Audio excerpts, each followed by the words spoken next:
अस्सलाम वालेकुम। सुहेल खान अपने यूट्यूब चैनल में आपसे मुखातिब है। नाज़रीन, दो इशू आज हमने डिस्कस करने। एक तो कल यानी पीर को 30 अगस्त को सुप्रीम कोर्ट ऑफ पाकिस्तान में 3 रुकनी बेंच जिसको हेड करेंगे जस्टिस एजाजुल एहसन, जस्टिस मुनीब अख्तर और जस्टिस काजी मोहम्मद अमीन।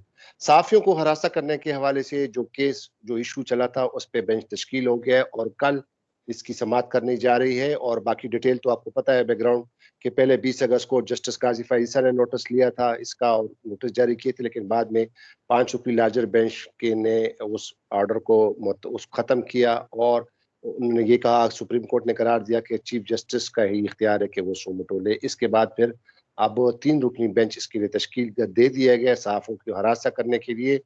कल ये केस 12:30 बजे टेकअप होगा। इस पर हम तफसील से बात करेंगे। और दूसरा जो इशू है वो 9 सितंबर का है। 9 सितंबर का बाकायदा सुप्रीम कोर्ट बार एसोसिएशन वकील बिरादरी ने पूरे मुल्क में हड़ताल करने का ऐलान किया है और साथ ही साथ सुप्रीम कोर्ट के अहाते में सुप्रीम कोर्ट के बाहर जो पार्क है उसमें कन्वेंशन लायर कन्वेंशन होगा और तालाबंदी जो है कोर्ट की तालाबंदी होगी एक किस्म की। और किसी वकील को सुप्रीम कोर्ट में अंदर दाखिल नहीं होने दिया जाएगा केसों की समाअत करने के लिए, समाअत सुनने के लिए, केसों में पेश होने के लिए, क्योंकि 9 सितंबर को जुडिशल कमीशन ऑफ पाकिस्तान का इजलास है।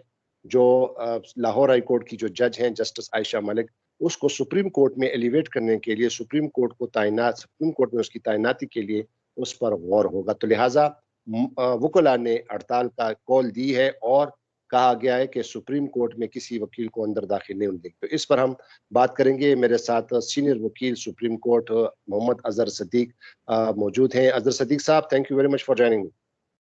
अस्सलाम जी, बहुत शुक्रिया सुहेल साहब आपका। आपने दोनों इशू बड़े अहम रखे हैं, दोनों पे गुफ्तगू होना बनती है।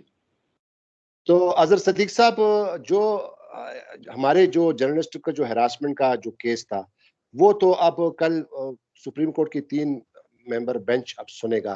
तो आप क्या क्या करते हैं, क्या एज्यूम करते हैं कल ज्यादा से ज्यादा क्या हो सकता है?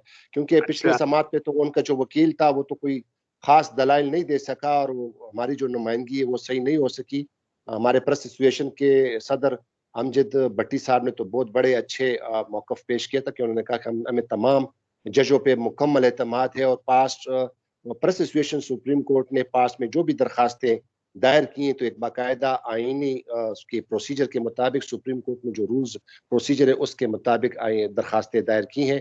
और उन्होंने कहा था कि हमारा और कोई मामला नहीं, हमें जजों पर मुकम्मल एतमाद है। तो अब आप क्या समझते हैं कि कल जो 3 रुकनी बेंच जो इसको केस को टेकअप कर रहा है, आप क्या समझते हैं कि कल क्या ज्यादा से ज्यादा कल क्या हो जाए? सुहेल साहब, आपने बड़ा सवाल आपने बिल्कुल आता कर दिया है कि पॉसिबिलिटीज आर क्या हैं। देखिए 184(3) आपको पता है कि suo motu jurisdiction and enforcement of fundamental rights के हवाले से पब्लिक इंपॉर्टेंस का मैटर भी है। जो दरखास्त उन्होंने दी थी उस दरखास्त को सामने रख कर देखें। देखिए यहाँ तो पहली तो बात है कि कवानीन मौजूद हैं। मैं क्लैरिटी के साथ कह दूं, सहाफ़ियों के हवाले से, उनकी आज़ादी के हवाले से कोई दो राय नहीं है। पूरे पाकिस्तान के वकला, सिविल सोसाइटी, वो सारे मामले में खड़े हैं। लेकिन यहाँ सहाफ़ियों के रूप में चंद लोग जो हैं अपने ज़ाती मफादात को जो फ़ायदा लेना चाहते हैं, शायद उस पे तो बहुत शदीद एतराज़ात हैं। और अमजद भट्टी साहब आपके जो सदर प्रेस एसोसिएशन, उन्होंने बड़ी क्लैरिटी के साथ बात की। और वहीं पे कुछ लोग, एक और साहब ने भी बात की कि चीफ जस्टिस के डिस्क्रिशनरी इख्तियारात पे कोई बात नहीं हो। डिस्क्रिशनरी इख्तियार है क्या? मैं बड़ा हैरान होता हूँ इस बात के ऊपर। क्या डिस्क्रिशनरी इख्तियारात है? मैटर ऑफ पब्लिक इंपॉर्टेंस है, उसके ऊपर नोटिस लेना है। नोटिस लेके चीफ जस्टिस अकेले ने तो फैसला करना कोई नहीं होता, जाना होता है बेंच के पास, बेंच ने फैसला करना होता है और वो सुप्रीम कोर्ट का फैसला है। फर्क सिर्फ इतना है कि सुओ मोटो में एक रवायती दरखास्त की बजाय जो तरीका है, मुरवजा तरीका कार है, सुप्रीम कोर्ट रूल्स 1980 के तहत एक सादा खत या एक इंफॉर्मेशन की बुनियाद पर पिटीशन को टेकअप कर लिया था। इसके अलावा और तो कोई खास फर्क नहीं है। वो पिटीशन आनी है, उसको जांचना है रजिस्ट्रार ने। यहाँ भी ऐसा होगा, जब कोई दरखास्त आती है उसको जांचा जाता है, जांचने के बाद कोर्ट में इस दरखास्त को जांचने के बाद अब कोर्ट के अंदर लगा दिया गया। अब इसमें 3 पहलू जो मैं देख रहा हूँ। पहला पहलू तो बड़ा वाज़ेह तौर पर है, देखा जाएगा कि मीडिया की आजादी के हवाले से कोई कदगन है, कोई मसाइल हैं, कोई प्रॉब्लम्स हैं, कोई इशू हैं। तो इसमें यकीनन जो जो कवानीन है, पैमरा का कानून है, पीटीए का कानून है, फई का दायरा इख्तियार है, और अब जो आ रहा है पाकिस्तान मीडिया रेगुलेटरी अथॉरिटी के हवाले से जो बातें आ रही हैं वो सारी यकीनन डिस्कस होगी और एक अच्छा फोरम मिल जाएगा जहां बड़े हेल्थी डिबेट होगी और पॉजिटिव जो है ना आर्टिकल 19 की जो एनफोर्समेंट है वो हो सकेगी। दूसरा इशू आ जाएगा कि क्या FIA का इख्तियार है, तो prevention of electronic crime act के तहत आपको याद है कि इसी में से एक असदूर जो है वो बाकायदा इस्लामाबाद हाई कोर्ट गए थे शिफा यूसुफजई के अगेंस्ट, उन्होंने इखलाक से गिरी हुई बातें और जो तरीका है वह जुबान इस्तेमाल की थी वो आर्टिकल 19 से हट कर थी और वो जुर्म है। उस जुर्म के तहत जब इस्लामाबाद हाईकोर्ट ने मैटर टेकअप किया, उन्होंने कहा नहीं जी FIA का इख्तियार है, FIA देखे। तो जहां तक फैसल मीर का मसला या इमरान शफकत या बाकी लोगों का जिनके मामला FIA के अंदर है, FIA अपना इख्तियार जस्टिफाई करेगी और सुप्रीम कोर्ट को यहाँ इख्तियार नहीं होगा कि वो सारे मामले खत्म कर दे। सुप्रीम कोर्ट का क्या होगा कि वो कहेगी आप करें, लाएं, इंक्वायरी करके लाएं, इन्वेस्टिगेशन लेकर के लाएं और अदालत के सामने लाएं किसी और दूसरा देखे ना, जहां किस मुंह से कहेंगे यहाँ इनको फायदा दिया गया, दो हमारे दोस्त हैं दोनों ही, दोनों को फायदा दिया गया। अगर आम आदमी होता तो उसको बकायदा गिरफ्तारी डलती, वो मजिस्ट्रेट के सामने जाता, फिर जमानत होनी है, नाकाबिले जमानत जुर्म नहीं था और उसमें एक सवाबती रखकर उनको एक फायदा दिया गया। दूसरा पहलू जो है वो अदालत ये देखेगी और इसमें मैं नहीं समझता को मामला कुछ ज्यादा लेंथी आएगा। अदालत कहेगी FIA अपनी इंक्वायरी और इन्वेस्टिगेशन कंप्लीट करे, करने के बाद अदालत के सामने लेके आए कि अगर उसमें किसी को एतराज है, और यहाँ जो एक घुस बैठी है किसी लोगों ने आना था, वो हामिद मीर की शक्ल में या किसी और शक्ल में उन लोगों ने आना था, उनके लिए मसाइल बन गए हैं कि वो चाहते थे उनकी मर्जी का बेंच हो, उनकी मर्जी का जज हो। यहाँ जज सारे बराबर हैं, कोई जज सुप्रीम कोर्ट में डिवाइड नहीं है। सुप्रीम कोर्ट ने आइन और कानून के मुताबिक फैसला करना और वो फैसला आप देखेंगे बिल्कुल बेहतरीन फैसला होगा।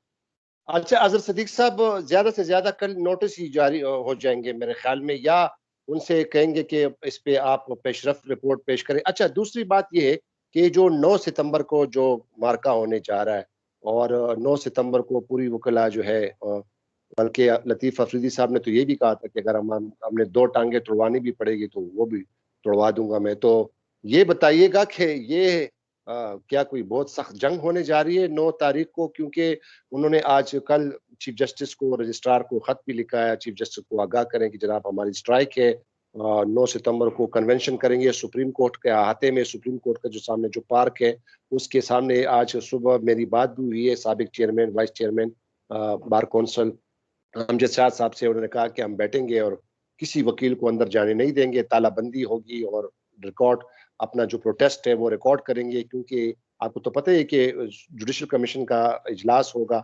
जिसमें आयशा मलिक जो कि लाहौर हाई कोर्ट की जज है, तो उसको तैनाती के हवाले से उस पर ज़ेर गौर होगा। तो अब वकला की ये जो है तालाबंदी का, इससे पहले भी कर चुकी है, जस्टिस मोहम्मद अली मजहर के पे भी किया हुआ है, फिर अहमद अली शेख पे भी किया हुआ है।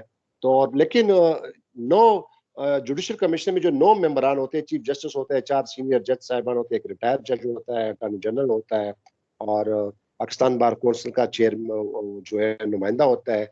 तो एक 9 रुकनी एक पूरी लीगल माइंड बैठी हुई होती है। तो और उसमें खासकर अजहर सदीक साहब एक और भी एक आइडिया है कि ये चूंकि खातून जज को लाया जा रहा है और ये एक पाकिस्तान की पहली खातून होगी जो कि सुप्रीम कोर्ट में तैनात होगी और उसके फिर चांसेस है कि वो चीफ जस्टिस भी बन जाए।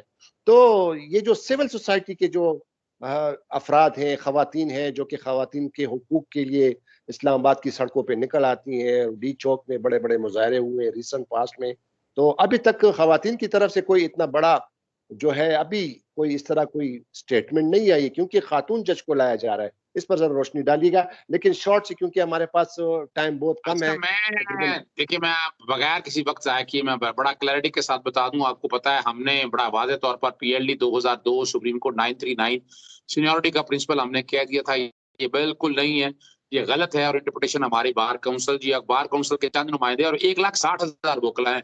जिस दिन ये 1,60,000 वोकला निकाल के यहाँ खड़ा कर देगा ना, फिर हम इनकी बात मान लेंगे। ये चंद वकील हैं, सियासी लोग हैं जिनका, जैसे लतीफ अफरीदी साहब है वो ANP के वकील उठाकर ले आएंगे, कुछ पीपल्स पार्टी के लोग हैं, पाकिस्तान मुस्लिम लीग नून के लोग हैं, वो उठाकर ले आएंगे आपके सामने है। जहां जो जो जदून साहब आए, जहांगीर जदून साहब जो आए थे आमिर मीर को रिप्रेजेंट करने के लिए, उनका ताल्लुक भी तो पाकिस्तान मुस्लिम लीग नून के साथ ताल्लुक है। तो वो बड़ा मैं क्लैरिटी के साथ बता दूं कि यहाँ तक बड़ा लॉ क्लियर है। और यहाँ बाकायदा एक यहाँ डिबेट हुई हाई कोर्ट बार के अंदर, हामिद खान साहब भी आए थे, जस्टिस नासरा, जावेद इकबाल भी थे और बाकी लोग भी मौजूद थे वहाँ। हामिद खान साहब वो डिबेट एक तरह से हार गए थे और वोकला ने बड़ा वाज़ेह तौर पर ये और बाकायदा डिबेट पे स्टैंड लेकर किया कि यहाँ सीनियोरिटी का प्रिंसिपल कोई नहीं है। सीनियोरिटी का प्रिंसिपल सिर्फ और सिर्फ चीफ जस्टिस के हवाले से है, जज के हवाले से बड़ा बिल्कुल क्लियर नहीं। और ये मिस इंटरप्रिटेशन है, इसके पीछे सियासी एजेंडा है। और सियासी एजेंडा कौन को ला रहे हैं? जो जस्टिस गाजी फाइसा की तहरीक, सो कॉल्ड जो तहरीक बनाई थी, वही लोग हैं जो पहले ताला लगाने का कहते थे, वही लोग ही हैं। अब अगली बात की तरफ आते हैं, जो बात है कि क्या वाकई उस दिन होगा। एक बात बड़ा वाज़ेह तौर पर कह दूं कि आप क्या इंसाफ के दरवाजे बंद कर सकते हैं? ये फौजदारी जुर्म है। आप किसी के दरवाजे, किसी को अंदर जाने से रोक नहीं सकते हैं। आप जिसने जाना है वो जाए, जो नहीं जाना चाहता वो आ जाए। आप कौन होते हैं ताले लगाने वाले? आपको इख्तियार किसने दिया ताले लगाने वाले के लिए? आप कानून हाथ में ले रहे हैं और ये आप अनारकी ले रहे हैं। अब ये नहीं, इसको क्या कहेंगे, डिक्टेटरशिप कहेंगे, क्या कहेंगे हम इसको? आप दरवाजे बंद कर देंगे। और मैं सीनियर वकला को ये ख्याल करना चाहिए, उन्हें लिहाज करना चाहिए इस बात का, अपनी इज्जत का लिहाज होना चाहिए कि ऐसी बात मिलकर ना निकालें कि पूरी दुनिया में जागस आई हो। आप जो करना करें। और मैं तो मुतालबा करूंगा कि इनको बिल्कुल वहां आसपास 144 का निफाज करें। किसी वोकला को यहाँ अंदर आने की दाखिल नहीं होनी। जिसने सेमिनार करना है जाए, जाकर बाहर मैदान में सेमिनार करें, जिसने आना है आ जाए, लेकिन एक आम साहिल को इनको रोकने का हक नहीं है। और अगर ये रोक रहे हैं, अब्दुल लतीफ अफरीदी साहब के खिलाफ वैसे भी अगर देखें, एक कत्ल का मुकदमा उनके खिलाफ ऑलरेडी चल रहा है और वो अपना सियासी तौर पर कोई एडवांटेजेस लेना चाहते हैं। दुख और अफसोस का मुकाम है, मैं बड़े उनकी इज्जत करता हूं, लेकिन इस मसले में आप वोकला को डिवाइड कर रहे हैं, आप कौम को तकसीम कर रहे हैं और इसकी इजाजत नहीं देना चाहिए। और उसमें सुप्रीम कोर्ट को, हमारे बाकी बार काउंसिल्स के जो लोग बैठे हुए हैं, बाहर एसोसिएशन में जो लोग बैठे हुए हैं, इस बात का सख्त एक्शन लेना चाहिए। एहतजाज करें, बिल्कुल एहतजाज का हक है इनको, आर्टिकल 9 और 14 को सामने रखकर करें बिल्कुल। लेकिन ये कहें कि हम ताले लगा देंगे, ताले तोड़ देंगे, धमकियां दे रहे हैं। हमने लॉयर्स मूवमेंट में, हालांकि वो हमारा बहुत बड़ी गलती थी और उसका नुकसान हम देख रहे हैं आज जुडिशरी के अंदर जो कुछ हो रहा है। कि हमने उस वक्त इस तरह का काम कोई नहीं किया, हमने ताला नहीं लगाए थे उस वक्त भी। उस वक्त भी ठीक है, एहतजाज होता था, बाद में हम सेकंड लॉन्ग मार्च में साथ नहीं थे, लेकिन रिकॉर्ड में हमने ये नहीं देखा ये जो इस तरह की जुबान इस्तेमाल की जा रही है। ये एक मुहज्जब कौम है, वकील कोई दहशतगर्द नहीं है। वकील का काम इस तरह की धमकियां देना नहीं है, दरवाजे नहीं तोड़ना, ताले नहीं लगाना। हम इसको किसी तरह भी सपोर्ट नहीं करते हैं और हम चाहेंगे कि हमारी बार काउंसिल के जो अच्छे और पढ़े लिखे लोग हैं वो इस मामले पर नजरसानी करें, इस तरह का कोई इकदाम ना करें। 9 तारीख को जो हक मिल रहा है, सीनियोरिटी का कोई प्रिंसिपल नहीं। और वैसे भी जस्टिस आयशा मलिक बहुत कॉम्पिटेंट जज हैं। हमारे भी कई जगह मामला में उनके साथ इख्तलाफात रहते हैं कि उनका अपना एक तरीकाकार है, वो अपनी जगह है, लेकिन जहां तक जज बनने का उनका पूरा राइट है, उनका पूरा इस्तेहकाक है। ये फैसला करना है सुप्रीम जुडिशियल काउंसिल ने, जो कि आइन ने इदारा वो बनाया है। हमने किसी वकील को, किसी बार काउंसिल को, किसी को इख्तियार नहीं है कि वो बैठकर फैसला करे। यानी आप जंगल के कानून में रह रहे हैं। आइन और पाकिस्तान को उस पर अमल दरामद करना और उस पर अमल दरामद करने के जो मुदाखलत करे उनको सख्ती से निपटा जाए। बहुत शुक्रिया अजहर सदीक साहब। तो नाज़रीन, अब तक के लिए इतना है। अब देखते हैं कि कल जो हमारा जो केस हो रहा है सहाफ़ियों का, उस पर अब कोर्ट क्या ऑर्डर पास करेगी और क्या हमारे जो भी कोई वकील, अभी तक तो पता नहीं चल सका कि कौन होगा हमारा वकील। बहरहाल जजों ने पिछले दिनों सारे रिमार्क्स पास किए थे, सारे जजों ने कहा कि हम मीडिया के साथ खड़े हैं, मीडिया के खिलाफ जो भी कोई कुछ करेगा तो हम उसके साथ बिल्कुल उसके शाना बशाना खड़े होंगे। जर्नलिस्टों के खिलाफ जो भी इकदाम करेगा तो सुप्रीम कोर्ट उसको प्रोटेक्ट करेगी। तो अब देखते हैं कि कल इस केस में क्या होगा, इसमें क्या पेशरफ होगी। एक और वीडियो में दोबारा हाजिर होंगे, लेकिन आपसे इल्तिमास है कि इस चैनल को सब्सक्राइब कीजिएगा। बहुत शुक्रिया। खुदा हाफिज। पाकिस्तान जिंदाबाद।